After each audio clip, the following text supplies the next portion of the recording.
Dr. Nicole LePera. It's so great having you back again. I honestly consider you a good friend, even though I have never met you in person physically. But you and I have done stuff over the years now I mean, we were just chatting before we started that your first book was like in your mind. It hadn't even been written yet. Now here today, we're going to talk about your second one.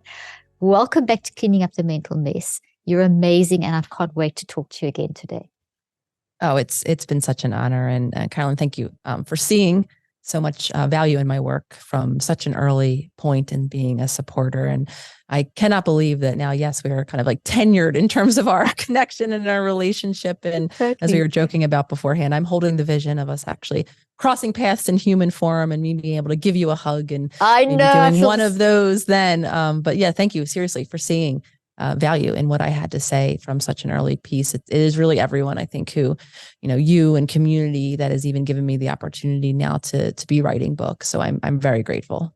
Oh, well, we're grateful for you, and you've touched so many millions of lives. And I was just saying to you as well before we started that when I read your book, whenever I read your stuff, but when I read this book, I felt like you were sitting in front of me and having a conversation with me. And your style is just so connected. Your authenticity comes through, and you're just a beautiful person, and it just comes through. And that's very appealing to the world. You've really touched a core in the world of just making people feel, hey, it's okay, and congratulations, because that's very, very special. It's a real gift. Hearing that is so affirming of my own personal journey. Having, come from a place where I watered down. First and foremost, I should say, I didn't share my experience. And then I went through a lot of kind of censoring, watering down, suppressing my real opinions, aspects of my story for all different reasons. So really evolving into someone who can and does now more frequently than not speak so authentically about my own journey, about my perspectives. And, within the pages of this book, there's so much of my own early relational experiences, more current relational experiences. So I'm continuing to remain committed to being in my own authentic self-expression. And it really feels affirming kind of hearing that it is translating. Oh, it is definitely translating, and it's definitely touching, and it's helping people, and they can relate to it. So it's really great. So I love the style of the book. But before we dive in, I just want to tell everyone, if you don't know Nicole, she's amazing. You got to follow her on Instagram. You got to get her books. Dr. Nicole LePera is a holistic psychologist trained at Cornell University, the New School for Social Research, and the Philadelphia School of Psychoanalysis. She's the founder of the global community healing membership Self-Healer Circle. It's phenomenal. And by the way, I'm part of your Self-Healer Circle, and #1 New York Times bestseller of How to Do the Work, How to Meet Yourself, and How to Be the Love You Seek. Beautiful. And now we're going to talk today about your new book. I'm very, very, very thrilled you've written this book, Relationships. Let me get the right title here, that I don't say the wrong thing. How to Be the Love You Seek. Beautiful. The simplicity in that title is captivating of the problem. I mean, there's so many problems in the world, but until we can be the love we seek, we're just going to carry on seeing this mess. And you approach this in such a mindful way, not a mindless way. And you bring your life story in, as you said. You're very vulnerable. You talk about all kinds of things that I've heard a lot of your life story, but there's things that I learned about your first marriage and about different relationships and more about your family. And that grounds us very nicely. And then I love how you've brought in the quizzes and the self-assessments and the exercises. You're just so good at that.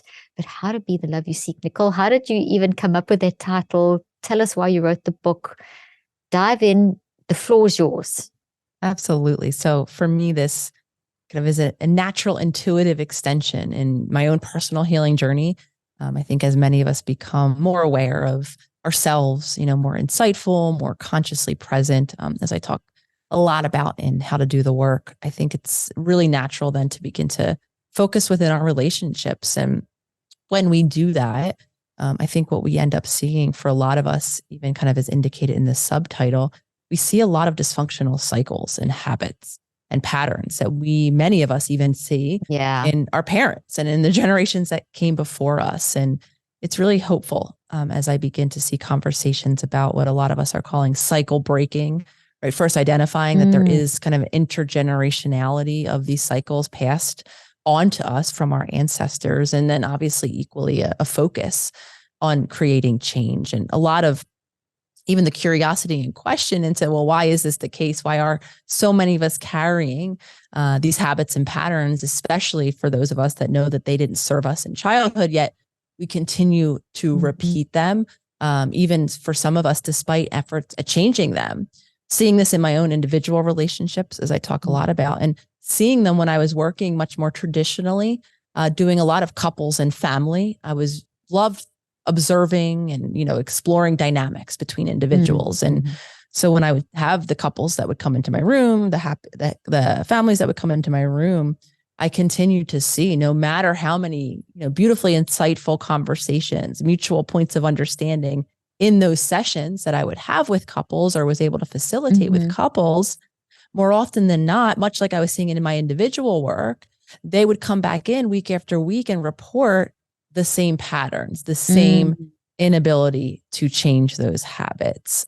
So like I said, so much of my work is informed by my own personal struggles, my own professional struggles. So after writing the book on, individual awareness, and then the workbook on really how to dive into understanding ourselves and all of the different selves in these deeper levels, it was the next intuitive step of let me really begin to explore why we're so stuck intergenerationally in these patterns. And of course, beginning to, for a lot of us, unlearn definitions of love, of relationship, of connection, even of self-identity that were created in many of our early experiences, insecure and unsafe childhoods. And really, as the title indicates, relearning a new definition of a secure, grounded love that can allow us to have more authentic relationships. I really like that. And as I was reading through, it made me kind of, you look at your own relationships, because that's kind of what your book, your work tends to stimulate. And you look at your own things and you see this paradox, like we know, oh gosh, I did do that and I did do that, but I didn't see, and you kind of like know the link between the two, but you didn't really put it together. So it's one thing knowing, and it's another thing living into it.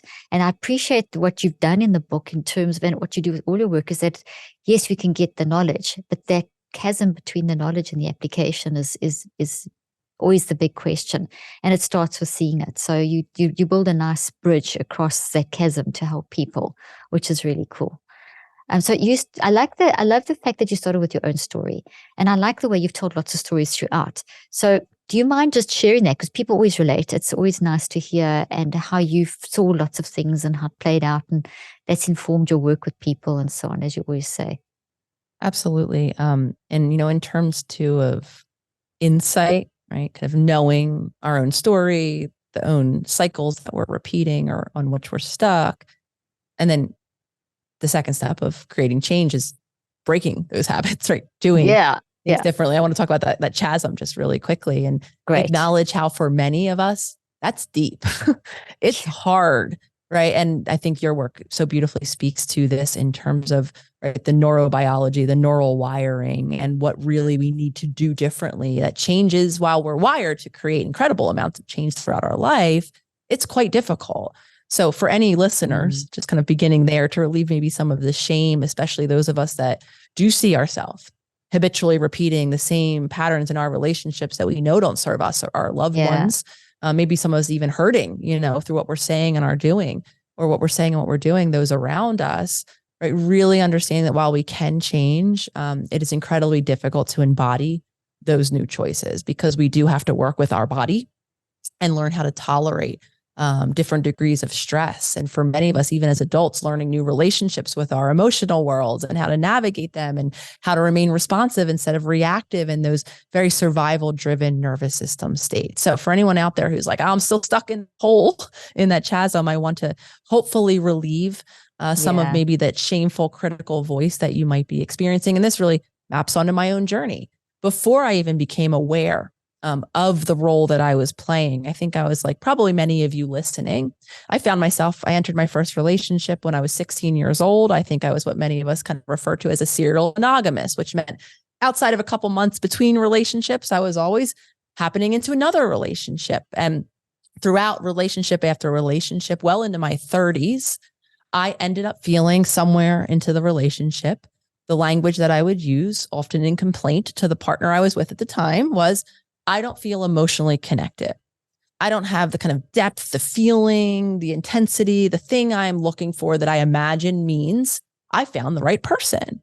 So before long, inevitably, the relationship would end for whatever reason, and onwards I would go to find the more perfect person that would meet that need.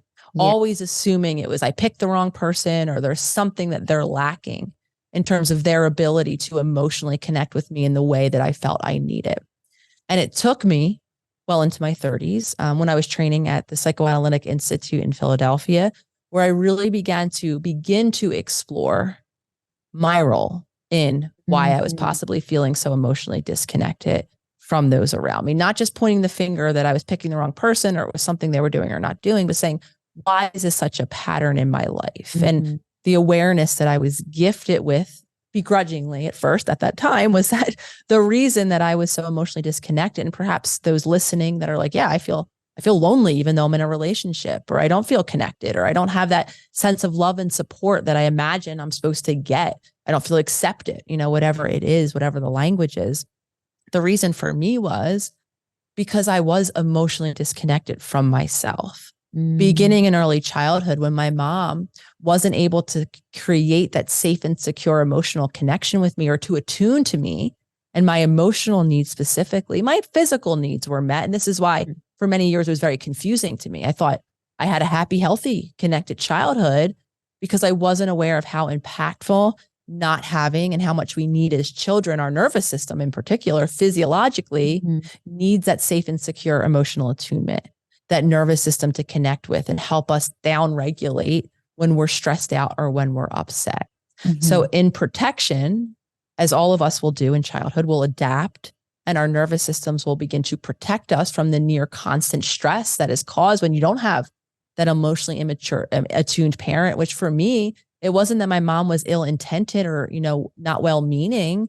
She wasn't even aware of how disconnected she was because in her own childhood, her needs weren't consistently met. For my mom, her physical needs often weren't met and her emotional needs were completely left out of her family discussion. So she, just like I ultimately ended up doing, which is we disconnected. We disconnected from my physical body, which is where my emotions as those physiological kind of neuropeptide, neurotransmitter markers, neurochemicals, right, that make me feel something.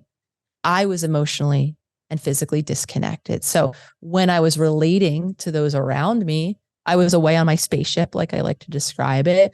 Or if I was aware that not aware I was having an emotion on that spaceship, or if I was aware I was having an emotion, I felt too vulnerable or too much like a burden, too unsure that this person would be available to me to hear and support my emotion, just like my mom was unavailable to even share it. Now, that's not to say, right, I had this beautiful insight and awareness into my 30s. Oh my gosh, I need to reconnect with my physical body. I need to learn how to soothe my emotions. I need to learn how to open myself up for these beautiful co-regulatory moments. And then crossing that chasm was a whole nother and continues to be journey for me, so much as learning physiologically how to do all of those things. It's a lot, just hearing what you're saying. And I just published a paper with my team on, we've been looking at the crossing the chasm.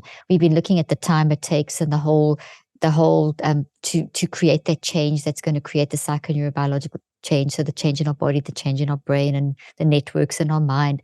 And it's at least 63 days, and that's at 9 weeks. And it's generally multiple, and it's the rest of your life. But if we realize that each time you move forward through something, there's these patterns that occur. And this is what was so interesting with the how to relate. Even as reading your book, I was thinking so much about this paper that we just published, with all the link to how we go through these stages of up and down, and how it takes time, and it gets worse before it gets better, and then you get this insight, and then the insight freaks you out, and then you kind of feel okay again, and then but people aren't told about that, and I think that's really key to your work is. And why I do what I do is to help people to understand that, yes, we all know it takes time. We all know those things, but what does that look like? And, over a period of time, which I think is, what does it look like to cover that chasm and to get through, or to build that bridge, or that kind of thing. And that's what the hard work is. And to know what to look for, that's what you give such good explicit advice is, look for these things. And in all the different chapters where you've got the different conditions, the different conditions and all the different elements that you cover. I don't want to give your book away. You can give it away as you're going along. But that's great because it's giving people like little road markers along the way of what you can look for, what that means, and not to feel bad about yourself. And just to quickly, and I'm going to keep quiet after this, I wanted to, because you stimulated another interview I did the other day about someone who interviewed the son of Sam, who was that serial killer. I don't know if you remember back in the 70s, the shooter and that kind of thing. And he's still in prison 46 years later. And it was very interesting. He spent 100 hours interviewing him, and he's written a book about that. And I interviewed him about that.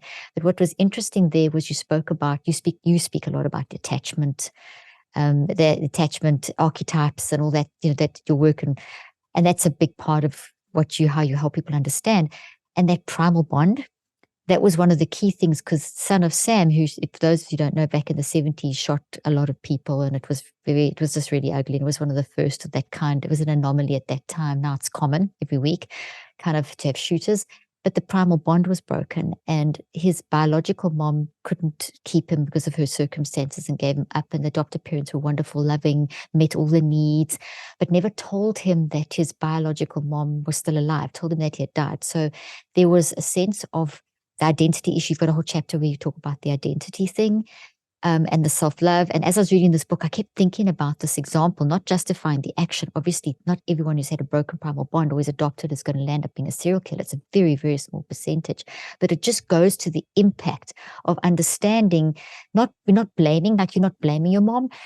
She came from that environment. We need to honor what our parents went through, but we also need to honor the impact that it's had on our lives and to understand the importance of that. So I just wanted to, sort of underscore what you're saying with those two pieces of information. I think detachment, when we come to the awareness, if you're kind of resonating with what I was sharing earlier, right? I'm alone in a crowded room. I'm looking for this emotional, kind of feeling, and I'm not getting it. I think as we become aware, as I talk about change, we become aware so we can make new choices. We can reattach to ourselves, for me emotionally, reconnect with my physical body, reconnect with my emotions so that then I could be authentically connected to those around me. Right. I think logically, right. So I can make those new choices being the second step. I think we intuitively, logically, even hopefully think, oh, okay, once I became aware that I'm detached, right, for whatever reason, many of us, because our caregiver wasn't physically present, others of us like myself, because they weren't emotionally present, right? I detached out of protection. Now, logically, okay, well, I have this insight and awareness. So I do think some of us have the belief that things will only get easier or better. I'll only start to feel better, more attached, more connected in my relationships, on the up and up. And I think the cliche that many of us love to hate, any version of healing isn't linear. Like you're saying, there's ups, there's downs, it gets hard, there's a mess, as you talk about, right? That's the reality of it, because we detached out of protection from upsetting, stressful, overwhelming emotions that we don't have the physiological resources yet to tolerate.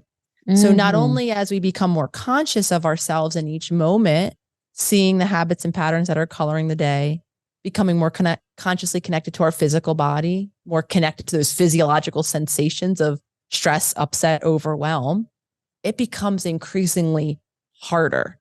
And until we, and I talk about this often in Self-Healer Circle, my membership, until we have new resources or embodied choices for what to do in those moments where I'm feeling increasingly stressed, I'm feeling increasingly upset, I'm feeling increasingly overwhelmed, we will continue to rely on those old habits and patterns, which is why, like you're saying, we go back. Right? Yeah. We go back in action, in reaction, I should say, really, right? And we don't just continue to move forward feeling better and doing better, for lack of a better word. So when we become conscious, not only are we consciously attending to very uncomfortable sensations, for many of us, and I hope this relieves shame, especially those of us kind of upwards in biological years, we don't yet have the physiological resources to deal with those upsetting emotions. So it's really, again, that twofold practice, becoming aware for the many of us that we are detached from our physical and emotional body, and then remaining committed in those small ways, like your beautiful research is, kind of offering us for upwards of 60 plus days to learn how to tolerate slightly more and more stress and upsetting emotions so that we can remain present and we don't have to continue to habitually detach, because that's the only thing our nervous system will do in that moment each and every time it's overwhelmed. So good. So it's learning to sit with it and understanding the process of sitting with it and being able to be comfortable. I feel terrible, but it's okay. I'm going to get through this. I'm going to move forward. Otherwise, it all that mess just pours out into the relationships. What's really important, just want to emphasize here too, is if there was a time and a space in early childhood where we didn't have that secure connection, we didn't have someone to sit with us in that overwhelming feeling, there's a deep rooted belief, I think, that I know many of us have. I've heard kind of acknowledgement of a fear. I can't sit in this. I'll be consumed by it. This feeling will never, right? This might be away. Language you hear going through it, never go away.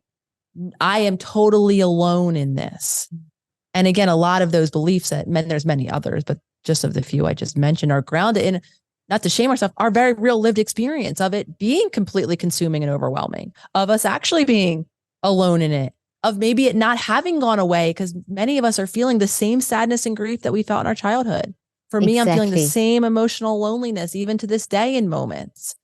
Right? Anxiety, I know, is another prevalent one when our nervous system is hypervigilant. There was a time in my 20s where I imagined I'd feel anxious forever. Right. So I want to, again, normalize where those beliefs come from. They come from our very really lived experience of being alone in overwhelming emotions, where perhaps for some of us, they still haven't gone away. That's so good. You say, and I don't know which page it's on, but I remember reading it. You talk about how a child, and it's really related, it's resonated, especially because of the book you interviewed me about this recently. But this is why I wrote this book. Let's give our kids the skills to have the mental skills to be able to deal with these things. But you make a comment about how a child, I'm just paraphrasing, I can't remember the exact wording or the exact page, but how if we don't explain, I think it was your own experience, if something's not explained to you, our immediate assumption as a child is, well, I did something bad, I'm bad, mom's sad, I'm bad, dad's unhappy or angry, I did something wrong. And that, if that's not ever discussed, that then is linked in your mind with that, whatever the context was. And that then is there. It's a driver. It's in your mind, brain, body network. It's in every cell of your 37 to 100 trillion cells. And it's driving you. And until you unpack that and reconceptualize it, it's going to keep driving that relationship.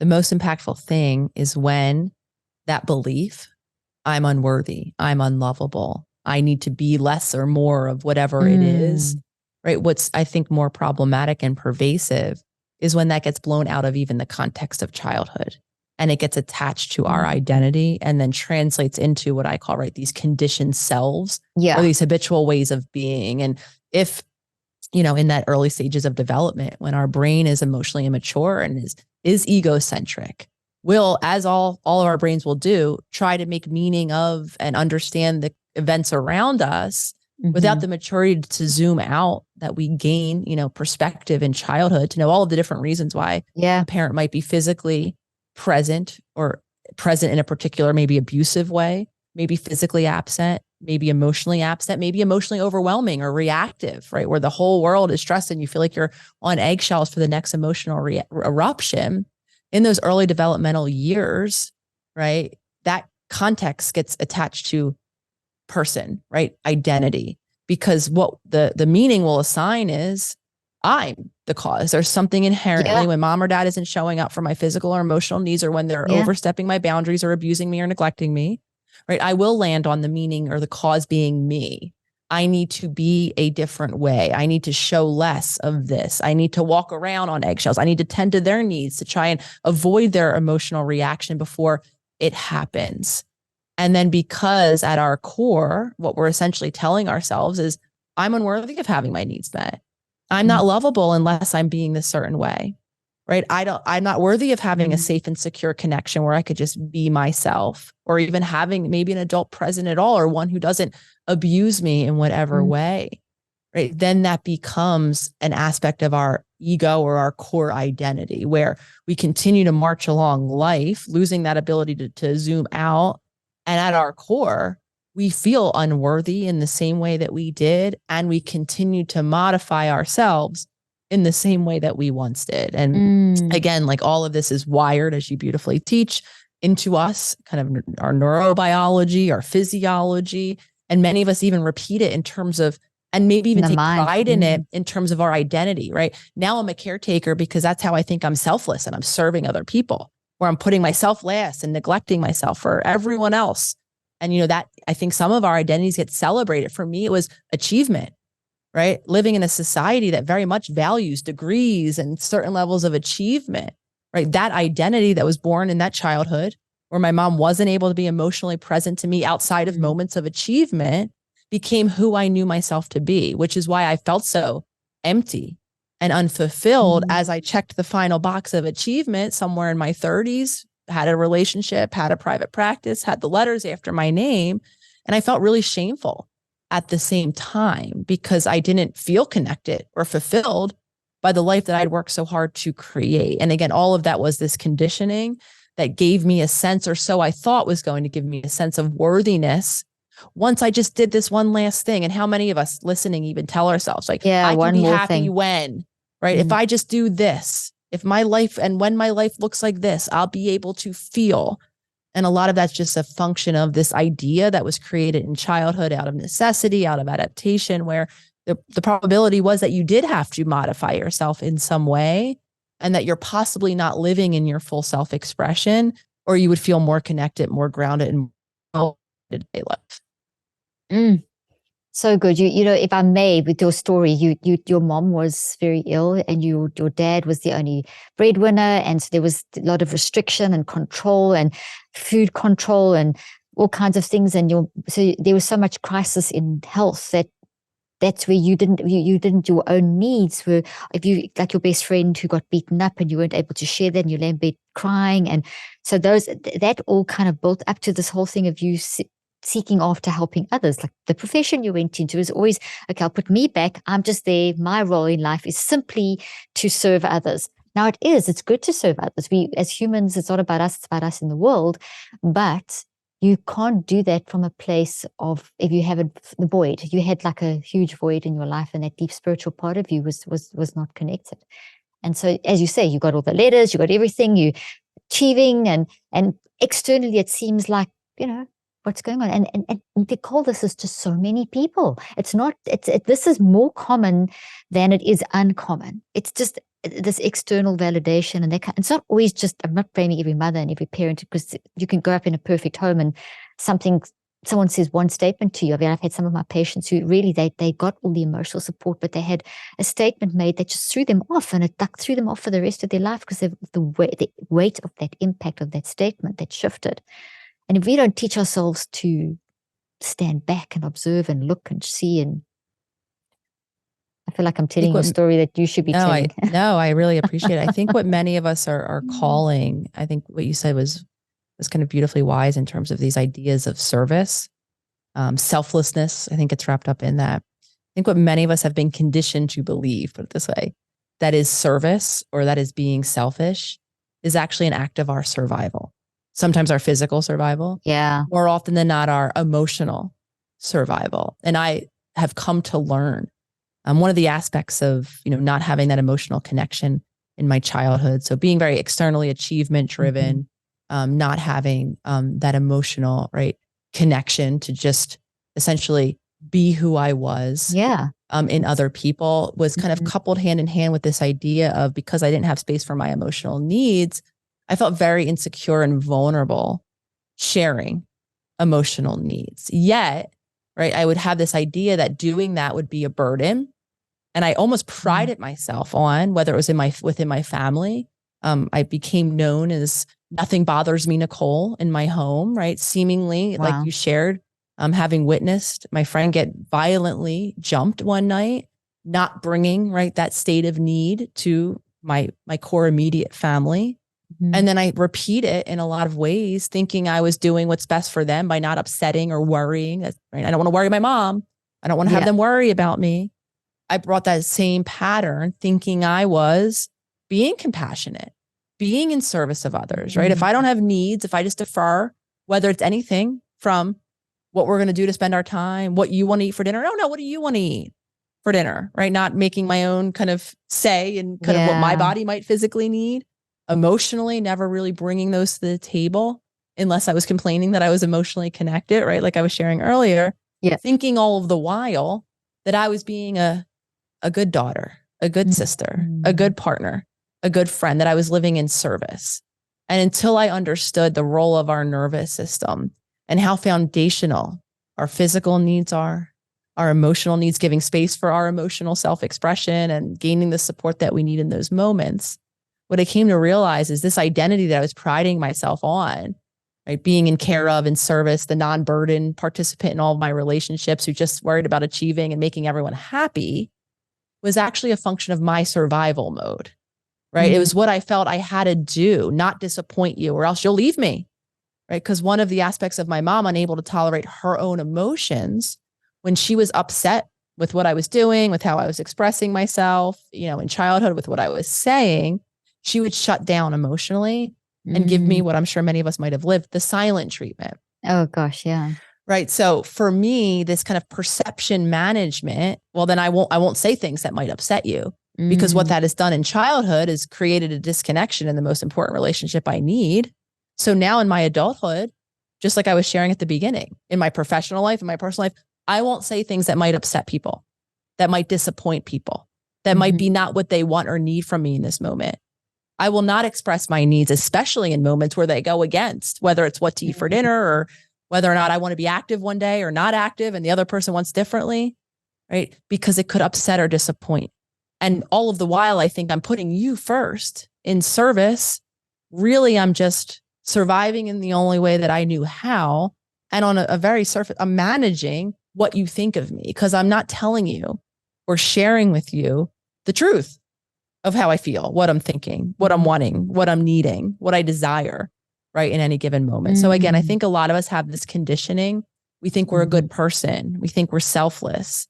And we think that that means to remove ourselves or to neglect ourselves. And it's taken me a while to realize that until we're foundationally present to our physical bodies, until we learn how to regulate our nervous system and explore how we're feeling, what we think, what we want, and then share that with the world around us, we can't be in true service to another person. The irony of feeling that need to serve others, which we do need, but when we empty, is that you actually your empathy increases. The research shows us the empathy increases and your ability to help others increases when you've filled yourself up. It's really that oxygen mask principle. It really is a valid thing. But the world kind of says, oh, no, always put the oxygen mask on other people. But you can't, if you're dead, you can't do anything. Because that kind of situation where you've got that void, you're slowly dying. I mean, you explain that, you may be alive, but are you, that peace, that sense of life, that ability to enjoy the ups and downs and bounce back and that kind of thing. You spoke about in your first marriage how that took a lot of courage to say that you needed a divorce and you thought you were okay. And your partner obviously was getting every need met, but you certainly weren't. And, it was the courage that you had to see that this is not right because you actually are in this almost like, if I'm reading you correctly and if I read the book correctly, and in it kind of like for almost the wrong thing. You're doing what you've always done. You just repeated that pattern.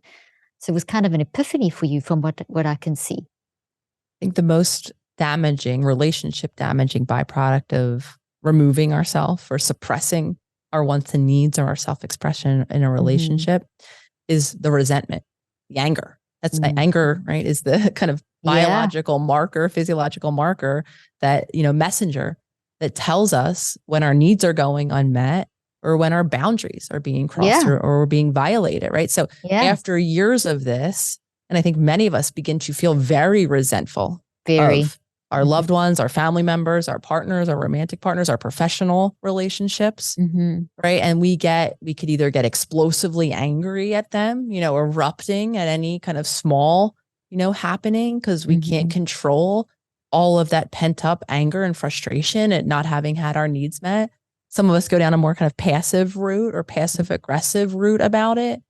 So that, can absolutely be the ending of a relationship, is when we are carrying so much anger and resentment and we think on some very surface level that it's what the person's doing or not doing, right? That they're causing, or their action or inaction is causing my anger not to be able to. And that's very much what I was becoming very present to in that previous marriage, was not only the resentment I had accumulated across all of my relationships, beginning in my family over decades of my life, I became more present to the unconscious patterns in terms of why I was picking certain relationships, why I was staying in certain relationships, and how I was showing up, which was continuing to keep my needs so below the surface and so not a priority that I continued to just build and increase my own anger and resentment. And the hard look in the face that I had to have with myself was that, for me, the reality, I think for a lot, I wasn't angry as I thought I was at the person, at the world around me. I was angry with myself for not showing up in service of myself, for neglecting myself.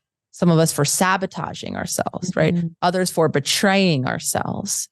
And a lot of times I think when we're angry, it's the natural tendency is to say, oh, well, I'm angry at the world or you. And I think the reality is we're angry at ourselves because we haven't showed up in support of our needs. We haven't defined boundaries in situations where we need to define boundaries. And when we stop projecting that anger outward, of course, when we become present to it, and then when we learn a new relationship where we can view it, like you were kind of sharing earlier, right? Is we can separate ourselves, say, oh, okay, this is giving me a message right now. And the message is an opportunity to say, okay, I need to put up that boundary. I'm not safe in this situation. I need to start to meet my needs a bit better. And I can take that responsibility and begin to do that for myself. And it's vital to survival. I mean, that's how core this is.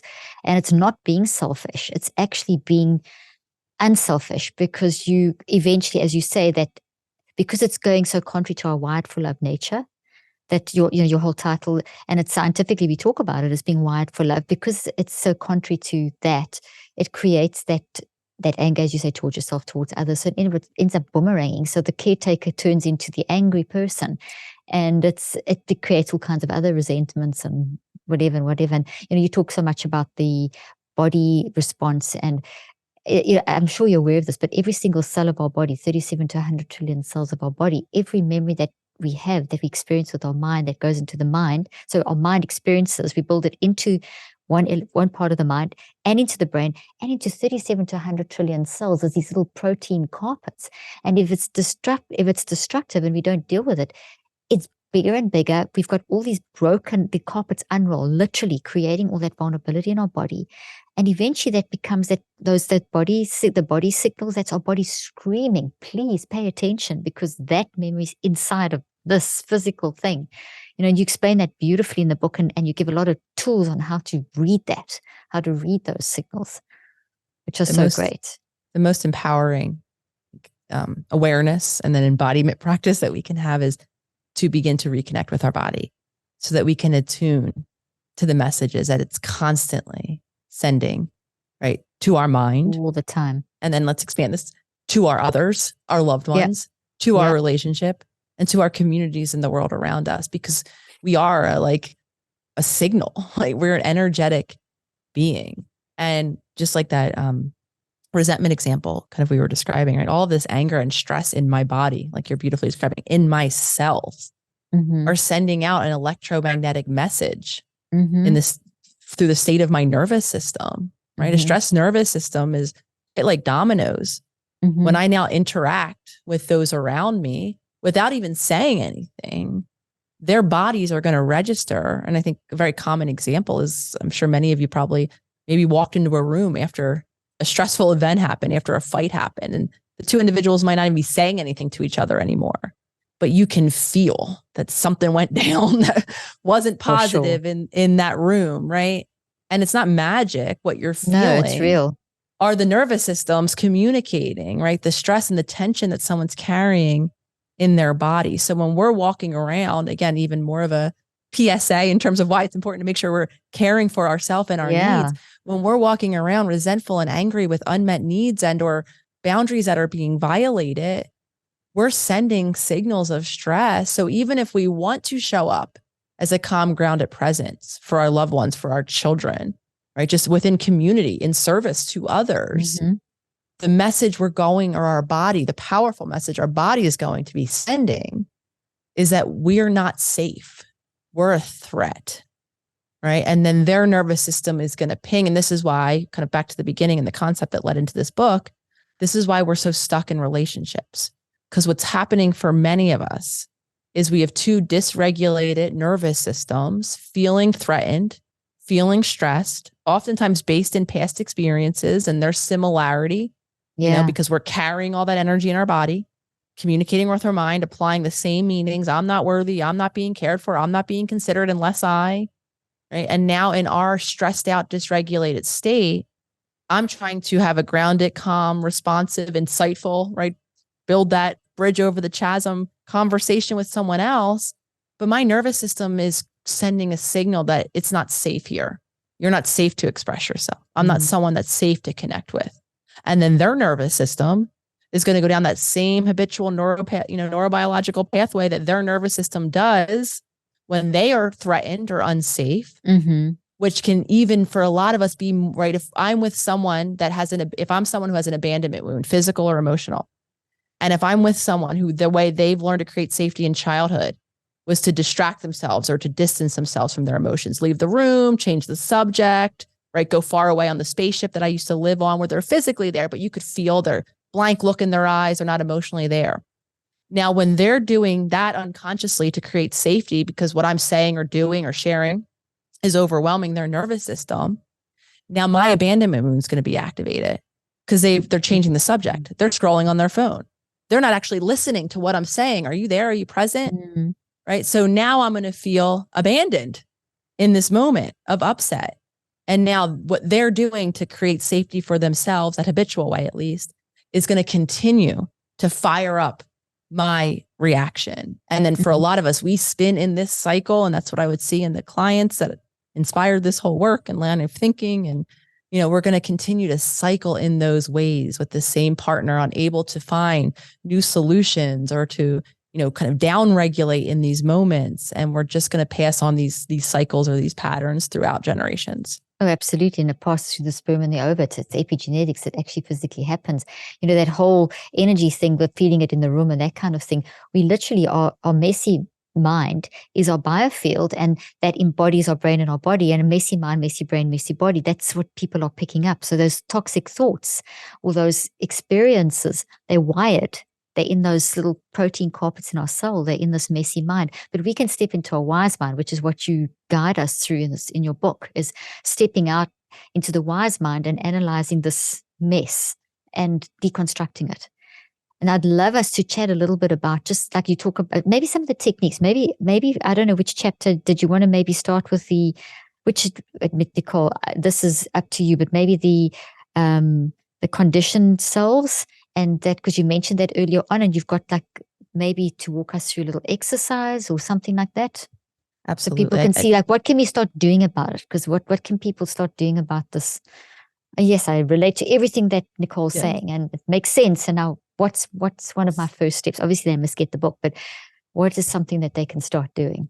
I really want everyone to understand too, how wired in, right? These selves, these habits, these habitual ways of finding safety, whatever they might be that you might become aware of, hopefully as a result of this conversation, how wired in they are. And one of a big moments for me was to understand that our earliest environment, right? Because just you saying cells kind of brought up this thought for me, is in utero, when we are in someone else's physical that person, primal bonding, right? And so considering, at the time of even pre-birth, when we were developing in someone else, what was going on in their life, right? What was even their relationship to finding out that they were pregnant with us?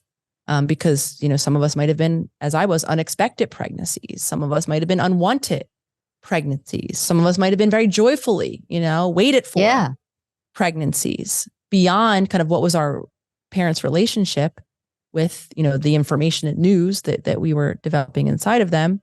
What was in the context of their life like? How much stress were they under? What were they doing? Were they supported? Right? And then we could really get a sense in terms of the epigenetic and wired in impact. Because one of the things I came to realize is that being a later in life pregnancy, my mom was 42. My sister was 15 years older than me. My brother was 18. I was not planned. Wow. having a lot of health anxiety, like you mentioned earlier in my family, my mom had a lot of chronic health issues, chronic pain issues. My sister had some pretty severe illnesses in her early childhood. Now in the 80s, when I was, born, there was a lot of belief that older maternal age would lead to developmental issues. So when my mom first started having symptoms, morning sickness symptoms, she disclosed to an aunt who was a good friend at the time, a concern that she had stomach cancer, that was what was the cause of her symptoms. And it took her several weeks to finally go to the doctor upon this aunt urging her to do so. And then she came to find out she was pregnant. So I think about the amount of cortisol, right, that was coming into my developing body, thinking that I was stomach cancer, and then finding out that no, I was a baby, and then I was going to be welcomed, and she was going to have me. And though a lot of stress about how I would, right, would I be physically, developmentally, kind of within milestones because of her age. So just want to share that worry. To even expand, right, what some of us might be thinking about in terms of where some of our coping or our habitual patterns, this neurobiology might have come from, and welcoming us to include, right, those early environments. If you do know kind of what the context was of your birth, your pre-birth, what was going on in, kind of the contextual experience around. So just something to think about. And then, can I thank you for sharing that? Because I was the same sort of experience. My mom wasn't sickly, but she didn't want another child. And so I was an unexpected pregnancy, and she cried for weeks. And she's spoken to me about this, and this I wanted to ask you, but she cried for weeks, and she couldn't accept that she was pregnant, and just didn't want another child. So, and she said she was honest, and I really respect this, because she was honest and open and saying, I didn't want another child. I didn't want you, until the doctor turned around and said, this is I don't know what he said to her, but something stimulated and said, this is an absolute gift. This child's going to be such a gift for you. So she turned it around. She said, I didn't, but he said, and that's true, it worked out that way. So there was a sense of peace. I wanted to ask you, did you get that opportunity to ever talk to your mom about that experience that she had? Did you ever kind of get to a resolution? Because I managed to get to a resolution with my mom, and it made a massive difference. If she hadn't said those things and only left me with you were an unexpected child, it would have left me, I think, feeling all this primal bond wound and all that kind of stuff. Well, I appreciate on a very personal level, you sharing that with me and all of us. And so the running kind of narrative about me, my birth, their ideas about the fact that I was coming, and then kind of who I was in the family, up until my mom died a little over 2 years ago now, was, I'm sorry. I was a miracle. This is kind of how it was. I was a miracle. Okay. I was, kind of thank God you're here. And then as I, was born into the family and excelled in all of these ways, right? It was this kind of very, kind child. Of gift from God was kind of language that would be used in my good Catholic gift from God. Family. Yeah. Yes. I grew up in a Catholic family too. Yes. So that's how my story of origin, if you will, had been presented to me. In a lot of ways, I felt that. I always thought, obviously, the emotional component missing, but I didn't have language, though I felt very celebrated in a lot of those external achievement ways, like I talked about. I got attention again when I was performing. I was the youngest, so I was keeping them busy in all of the ways, and they were taking me all of the things. So I found out about the reality of this kind of pre-birth story at my mom's funeral, actually, from the aunt who stood up to tell all of us who were there, joined to tell this story, joking, ha ha ha, so funny. And then it's Nicole, great. So I didn't have the opportunity for my mom to, and quite honestly, she spent so much of her life, I think, disconnected from her own experiences and her own truth. I'm not sure how readily connected she would have been to that version of the reality then to share it with me. Though I imagine, kind of just even hearing your journey in terms of the relief and the bonding and, what it could have provided. There was an eye connection. There was a conversation that was beyond.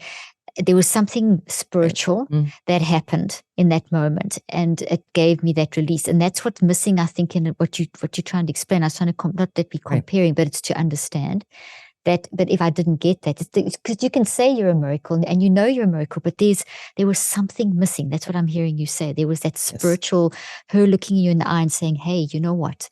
I am really so happy that you were born," which she meant, but she just didn't tell you somehow I didn't connect on that deep spiritual level. Because I do think connection comes not only in the positive, Yeah. for sharing the honest reality. I was scared out of my mind, Nicole. That's honest. Right? Yeah. Honest. And authentic, honest. Yeah. The real truth. Though I would be lying if I said that I didn't get a very kind of deep level of healing, hearing my aunt's version. That's great. Because it was able to more affirm, what I had come to the awareness of, that we didn't have that deep emotional bond, that we didn't have that deep then emotional attunement and connection. And it continued to just give me part of the story with why it was that we didn't. And I was able to really compassionately then see my mom as a human. I'm a very overstressed, overwhelmed human, quite literally trying to do the best that she can and trying to break a lot of the patterns from her own. I mean, she had even more of an emotionally cold, disconnected childhood experience. So in a lot of ways, I dedicate the book to my mom. I'm very grateful. It's beautiful. For how she did show up. And I'm very compassionate to all of the ways that she was unable to show up. And I've gained that compassion not only in these moments of just having more objective information, though having more moments of compassion for myself in seeing all of these deep ways that, and for all of us listening, that these patterns are wired into us. Yeah. And that awareness came by just being much more consciously present. And as I talk about in the chapter about conditioned selves, it begins with that daily commitment to showing up, not in just that blind autopilot, right? Doing the things that we do every day and the habits that we naturally care or don't care for our bodies, but being really that conscious presence in our life. And then obviously translating that focus of presence to our relationships and beginning to explore all of the different ways or roles that we're playing. Whether it's, again, you're the overachiever like me, you might be an underachiever on the other side of that, trying to keep yourself in the background, water yourself down so much, right? Not cause any ripples or any kind of stress in the home. Again, probably based in childhood where that was your survival mechanism. You might be the caretaker, right? Always in care of someone else. You might be what I call the yes person, right? Just always agreeing with and deferring to the world around us, whoever or whatever the request might be. There's so many different habitual ways that many of us are continuing to show up because that's that patterned way we learned to show up that we might not even be aware of, right? Because they're so ingrained in our subconscious. Like I was sharing earlier, some of them just believe that's who we are. It's our personality. It's our identity even. And so in terms of, becoming conscious and then beginning to break that habit, it really does begin with becoming present and not shaming ourselves. Like I'm still on the journey of doing, right? Expanding that awareness of compassion, right? I am continuing to live many of those habits still to this day that have once kept me safe. So I don't have to criticize or judge or shame myself in those moments. I do have to continue to create space in my most primary relationship, the relationship with myself, day in and day out. And this conversation begins every morning to this day, especially in these moments where I'm excited, I'm busy, I'm promoting a book, I'm on podcast. There's all this achievement driven stuff to do throughout my day. And those wired in habits start the second I wake up. I want to pick up my phone and go to my email, right? I want to start to do my to-do list. And I have to remind myself that to be in service in a flow state when I'm on podcast, when I'm teaching, right? When I'm creating whatever it is I might create next, that begins with those choices I'm making in the morning. So am I able to create the time and space to care for my body, to give myself those moments of silent self-reflection so that later on, right, not to just drop right into that conditioned way of being, of overachieving, of worrying about everyone before me. And for a lot of, those of us with many obligations, maybe even little kids we're in care of, that begins first thing, right? The tendency to not put our own oxygen mask on first. Exactly. Right? We don't schedule enough time in the morning before our children wake up to even take a moment to ground ourselves in our own presence. And so again, these are wired in for so many, or for all of us, they're beginning in that in utero environment. They just become how we know ourselves. And we can create incredible change and transformation, not only in our relationship with ourselves, but in our relationship with other people when we become more present. Though it does mean, wrapping this full circle, it will be uncomfortable. We're Yeah. going to challenge our body's impulse to do the familiar because it's predictable. It feels more controlled. It feels safer. Many of us are going to become present to a lot of deep rooted pain, wounding, as we begin to unlearn some of these habits and patterns, roles, right? Clicking out of that conditioned way of being, that self, and expressing ourselves more authentically. We might feel a lot of grief when we look back at needs that went unmet, at things that we didn't get in our childhood that we needed. We might feel a lot of grief for this shedding that we're doing, right? A lot of fear might come up even. Well, who am I now if I'm not the caretaker, the achiever? If I don't hang my identity on what I do, who am I? So again, I hope and welcome us all not to shame ourselves. I think a lot of us, as we get older and we start to maybe have these questions percolating or these like concerns of maybe this whole life I've created isn't coming from my deeper, self, my purpose, my passion. And then we could feel really destabilized because so much of our world and our identity. So I really do want to offer that grief and grieving aspects of ourself, again, needs that went unmet for very long, grieving ways we've shown up in acts of self-betrayal, self-neglect, self-sabotage is all part of why, like you were saying, these kind of moments of difficulty. And to be compassionate, not to have the expectation that they're not present, to learn how to be present with all that is there. So good. And then once you've done that in your morning routine, just to wrap this up, because I want to honor your time.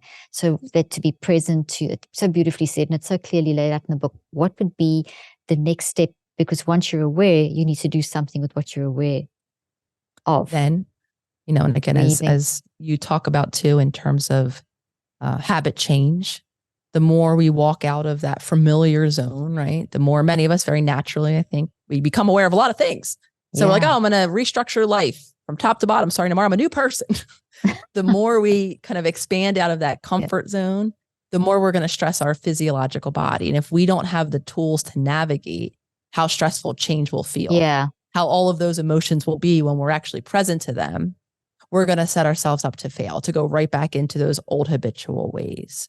So whatever it is that anyone is becoming present to in terms of all of the changes that you may want to make, outside of building that habit of becoming conscious in more moments than not, the next priority suggestion I would give is to create what I call in self-healer circle, a commitment to making and keeping a small daily promise, right? Really breaking that stage, that plan for change down into, and especially for those of us that have a lot of external obligations and busy lives and, things that we're required to do in any given day, breaking it down into what is the smallest thing I could do and stay committed to doing, even when I don't want to, even when my mind and body are telling me it's uncomfortable, even when I'm criticizing that it doesn't feel like I'm changing fast enough, why bother?